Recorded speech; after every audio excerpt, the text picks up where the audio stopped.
hürmetli şeytan var bu yerde. Durmuş kaderlerde yaşasın ben şahları.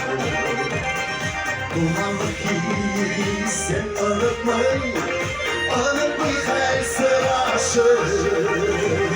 Gerekirse duman günün Gerlikli şeyleri Suçlulukta hem dertlikte sevgiyle şekeri. Kırışların, umutların Bugüne her işin gider. Bu işleri hürmetli şey olanlar bu gemide.